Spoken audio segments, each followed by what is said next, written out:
దాని పక్కన పెడదాం. మీరు అంటే కొంతమంది ఫలిస్తారు కానీ నిలిచి ఉండవు. ఉదాహరణకి ఈ నిలిచి ఉండే ఫలాలు, నిలిచి ఉండని ఫలాలు అంటే ఏంటో ఒకసారి మీకు యేసు ప్రభు చెప్పిన ఎగ్జాంపుల్నే చెప్దాం. మీకు అందరూ తెలిసింది, మీలో ఎవడైనాను విందు ఏర్పాటు చేసుకుంటే, పెండ్లైనా అది ఏ విధమైన విందైనా ఏర్పాటు చేసుకుంటే, సహజంగా మీ చుట్టాలు బంధువులు వాళ్ళని పిలవటం అనేది మీకు అలవాటు. కానీ దానివల్ల మీకు ఏమి ఫలము? నువ్వు ఎందుకు పిలిచావు, వాళ్ళందరూ వచ్చారు. రేపు వాళ్ళు కూడా ఫంక్షన్స్ ఏర్పాటు చేసుకొని నిన్ను విందుకు పిలుస్తారు. ఈరోజు నీ దగ్గరికి వచ్చి వాళ్ళు తిన్నారు, రేపు వాళ్ళ దగ్గరికి వెళ్ళి నువ్వు తింటావు. అప్పుడు నీకేం ఫలము? వాళ్ళు వచ్చి తినిపోయినప్పుడు నువ్వు అంటావు, చాలామందికి నేను ఆహారం పెట్టాను అని, అంటే నేను మంచి ఫలం ఫలించాను అని. చాలామందికి అన్నం పెట్టిన పుణ్యఫలం నాకు దక్కుతుంది అని నువ్వు అనుకుంటావు. అన్నం పెట్టడం పుణ్యకార్యం అయితే ఆ పుణ్యఫలం, ఆ కార్యం యొక్క ఫలం నాకు ఉంటుందని నువ్వు అనుకుంటావు. కానీ నువ్వు వెళ్ళి వాళ్ళ ఫంక్షన్స్లో నువ్వు కూడా తింటావు, చెల్లైపోయింది కదా. కానీ నిలిచి ఉండే ఫలం ఏంటో తెలుసా? నేను చెప్తాను మీకు. అదేంటంటే, మీరు విందు చేసేటప్పుడు తిరిగి మీకు పెట్టలేని వాళ్ళని పిలవండి అన్నాడు.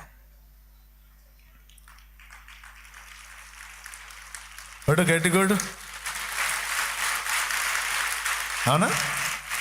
ఏమన్నాడు? తిరిగి మీకు పెట్టలేని వాళ్ళని మీరు పిలవండి. అంగహీనులు, అవిటివారు, తృణీకరింపబడిన వారు, విధవరాండ్రు, దిక్కులేని వారు, అనాథులు, ఎవ్వరు దీనులు ఉన్నారో వాళ్ళందరినీ పిలువు, పెట్టేసాయి వాళ్ళకి.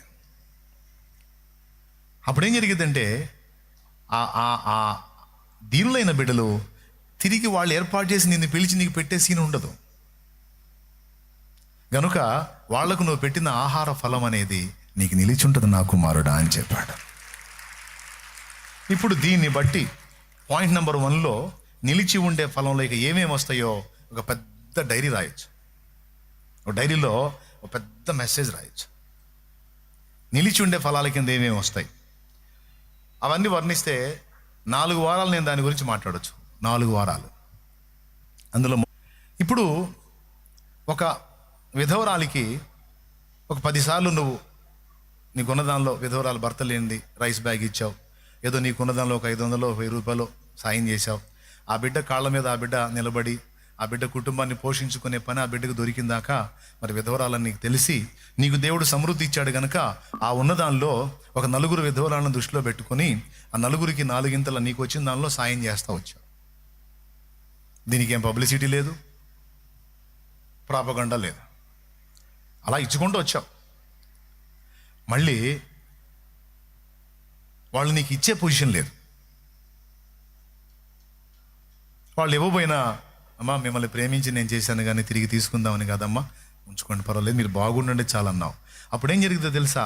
ఆ 4కి దీనురాళ్ళకి నువ్వు చేసిన సాయం నీ ఖాతాలో ఉంటుంది, నీ ఫలంలో ఉంటుంది. అది వాళ్ళకి ఇచ్చావు, తిరిగి తీసుకోలేదు, అండ్ దాని నుంచి నువ్వేం ఆశించలేదు. వాళ్ళు తిరిగి నీకు ఇస్తారని నువ్వు ఆశించలేదు, లేదా దాని గురించి వాళ్ళు పబ్లిసిటీ చేస్తారని కూడా నువ్వు ఆశించలేదు.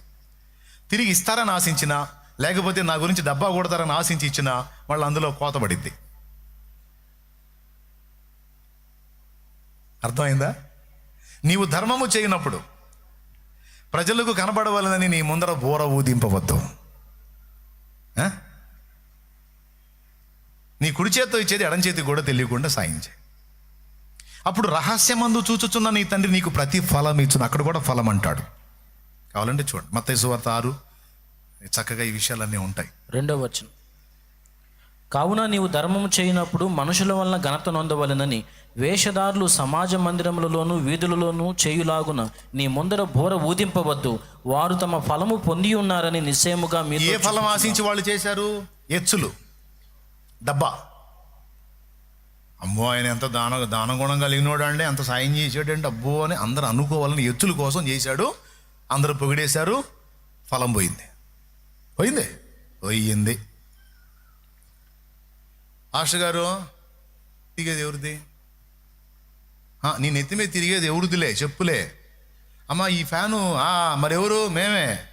అయ్యా ఆగండి, చిన్న మాట ఆగండి, ఎవరు సంఘస్థులారు ఎలా తినండి ఒక మాట. మన మరియమ్మ గారు ఇందాక చెప్పడం మర్చిపోయాను, నా నెత్తి మీద తిరిగే ఫ్యాన్ అమ్మగారు మరి బహుకరించారు. వారిని వారి కుటుంబాన్ని ఆ యేసు ప్రభు వారు ఎల్లవేళలా కాపాడి రక్షించుగాక. ఈ డైలాగ్ ఎక్కడ విన్నట్టుంది కదా, రోడ్ల మీద వస్తారు కదా.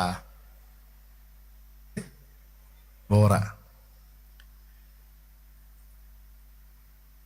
ఏమమ్మా